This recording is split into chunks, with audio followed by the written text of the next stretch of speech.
Comment box में मैंने notice किया है कुछ बच्चों ने अपने कुछ डाउट्स पूछे हैं और उनका मैं चाहता हूँ कोई इस वीडियो में उनको क्लेरिफाई कर दूँ, फिर वो आगे इंडस्ट्री में उन्हें कोई प्रॉब्लम इशू ना करना पड़े। फिर भी और कोई डाउट और भी आते हैं तो आप अपना डाउट पूछ सकते हैं, जो मैं नेक्स्ट वीडियो में क्लियर करूँगा। तो आज का मैं पहला डाउट जो है वो उठाता हूँ। किसी ने पूछा है कि पीपी सैंपल और टीओपी सैंपल में क्या डिफरेंस होता है। तो ये बहुत ही क्लियर है। पीपी का मतलब होता है प्री प्रोडक्शन, मतलब शिपमेंट बनने से पहले आपको एक सैंपल भेजना पड़ता है बायर के पास, जिसमें बायर आपको सारा अप्रूवल देता है। जिस सैंपल में सब कुछ एक्चुअल लगा हुआ होता है, एक्चुअल फैब्रिक, एक्चुअल ट्रिम्स, वो सब कुछ लग के जाता है। फिटिंग करेक्ट, क्योंकि फिटिंग सैंपल पर आप ऑलरेडी फिटिंग का अप्रूवल ले चुके होते हो। और उसके बाद आप पीपी सैंपल भेजते हो। जो पीपी सैंपल अप्रूव हो जाता है, बहुत जगह ग्रीन सी लगा के देते हैं, तो वो लग जाते हैं, उसका प्रोडक्शन आप स्टार्ट कर सकते हो। तो उसके बाद आपको प्रोडक्शन गो हेड मिल जाता है। उसके बाद सेकंड है कि टीओपी सैंपल क्या होता है। अगर पीपी सैंपल प्री प्रोडक्शन होता है, टीओपी सैंपल क्या होता है। टीओपी का फुल फॉर्म देखो तो होता है top of the production. Top of the production मतलब यही हो गया कि प्रोडक्शन जब स्टार्ट हुआ है उसमें से एक सैंपल उठा के भेजा जाता है बायर को कि ये सैंपल है, आप ये देख लीजिए, हमने प्रोडक्शन स्टार्ट कर दिया है। Top of the production. बहुत जगह शिपमेंट सैंपल भी भेजा जाता है। ये शिप में पूरी प्रोडक्शन आपकी आ रही है, उसमें से एक सैंपल आपको आ रहा है पूरी, तो शिपमेंट सैंपल भी कंसिडर कर सकते हैं उसको। कहीं टीओपी चला जाता है, कहीं शिपमेंट सैंपल चला जाता है। हर बायर अलग अलग तरीके से काम करते हैं, तो वो प्रोडक्शन में से भेजा जाता है। बहुत ऐसी फैक्ट्री है, मैं आपको प्रैक्टिकली बताता हूँ, बहुत ऐसी फैक्ट्री है कि टीओपी सैंपल सैम्पलिंग में ही बना लेते हैं और उसे बना के बायर को भेज देते हैं कि टीओपी सैंपल ये जा रहा है और हमारी पूरी प्रोडक्शन ऐसी होगी। ये अलग बात है कि 100% प्रोडक्शन टीओपी सैंपल जैसा नहीं होता है, क्योंकि वो टीओपी सैंपल कोई एक टेलर बनाता है, जबकि प्रोडक्शन कम से कम 100 टेलर, 50 टेलर, 200 टेलर, डिपेंड करता है कि उसकी शिपमेंट की क्वांटिटी कितनी है। तो कुछ न कुछ वेरिएंट रहता है, लेकिन सिमिलर ही होते हैं। तो आपको क्लियर हो गया कौन सा सैंपल किस स्टेज पे जाता है। और TOP sample PP sample approve होने के बाद ही जाता है, उससे पहले नहीं जा सकता है। बहुत जगह एज ए शिपमेंट सैंपल ही ले लेते हैं, बहुत जगह टीओपी सैंपल लेते हैं, तो बहुत जगह दोनों ले लेते हैं। एक टीओपी सैंपल भी भेज देते हैं, चलो प्रोडक्शन स्टार्ट है उसी इनिशियल स्टेज में। इनलाइन सैंपल जब इनलाइन होता रहता है, उसमें से एक टीओपी सैंपल भेज देते हैं। पीपी सैंपल गो हेड हो गया। हो सकता है कभी कभी होता है बाय पीपी सैंपल पे कुछ कमेंट दे देता है, production go head with these comment bye implementing these comments in the production. ऐसा होता है, बहुत जगह होता है, प्रोडक्शन गो हेड दे देता है। अगर शिपमेंट डिले चल रही हो तो बायर दे देता है उस केस में।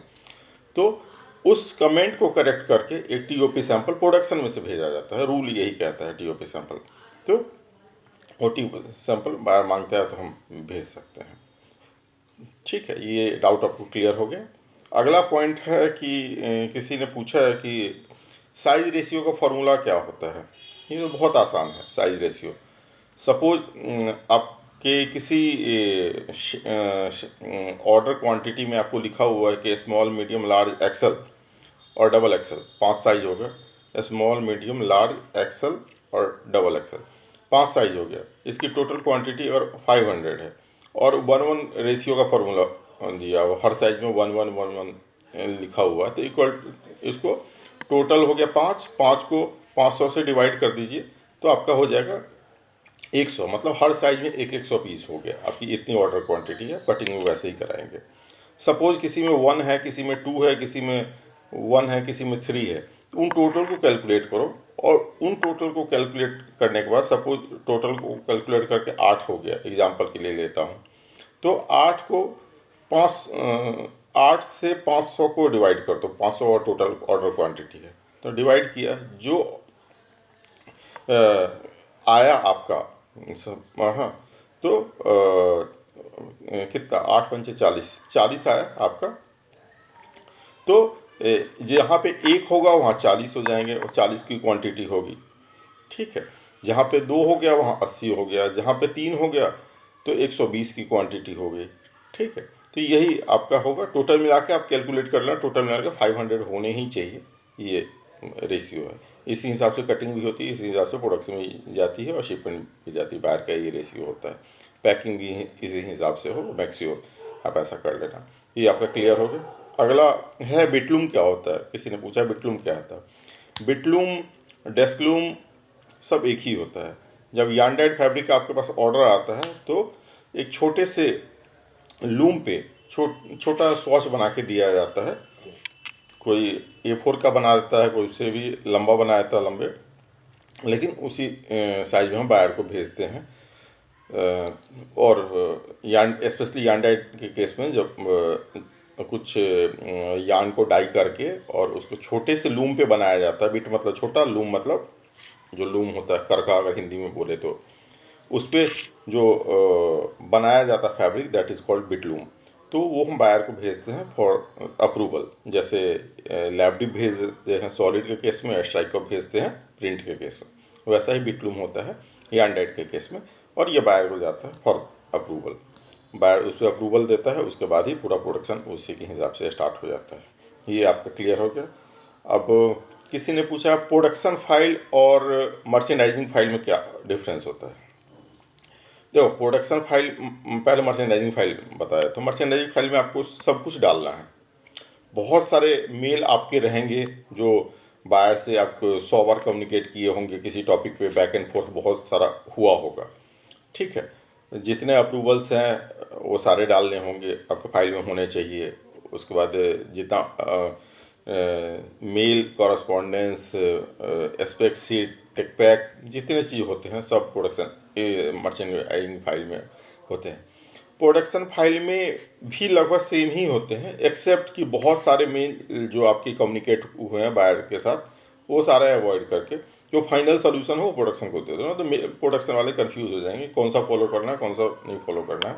Final solution with the comment, ये फाइनल कमेंट है, आप इसको प्रोडक्शन में फॉलो कर सकते हो। और कोई अप्रूवल है तो अप्रूवल सीट लगा दो, जो भी है वो सब कुछ लगा दो।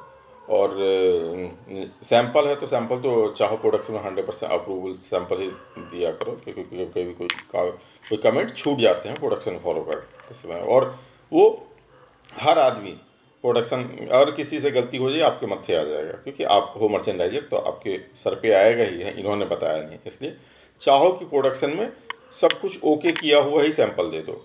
और बाय द वे नहीं है, कुछ कमेंट है बायर की तरफ से, तो कमेंट मोटे मोटे अक्षरों में सैंपल पे लिख दो।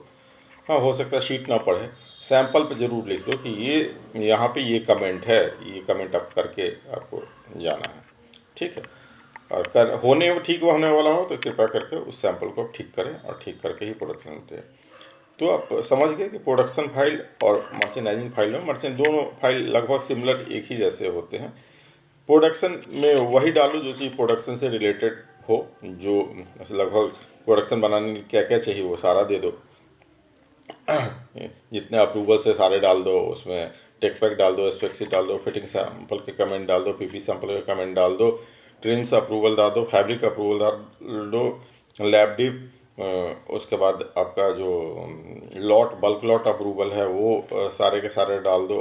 और बटन पुल टेस्ट आपके बाहर ले रहे हैं, बटन पुल टेस्ट डाल दो। जितने भी अप्रूवल्स हैं सब डाल दो, पीपी सैंपल का कमेंट डाल दो, अप्रूवल डाल दो, फिट के डाल दो, सब कुछ डाल दो। प्रोडक्शन को ये लीजिए और प्रोडक्शन फॉलो कीजिए।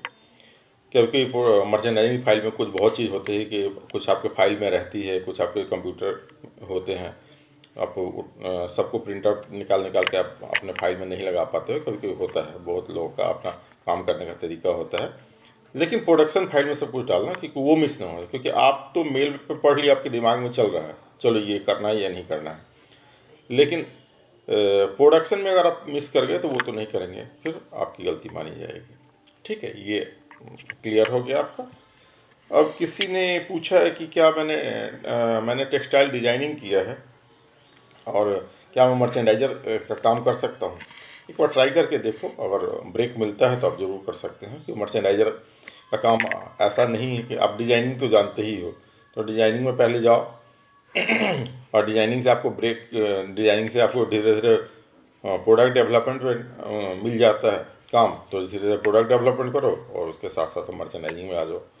काम सीखने की कोशिश करो, काम सीख जाओगे तो कोई ऐसा हार्ड एंड फास्ट रूल नहीं है मर्चेंडाइजर का, सब हो सकता है।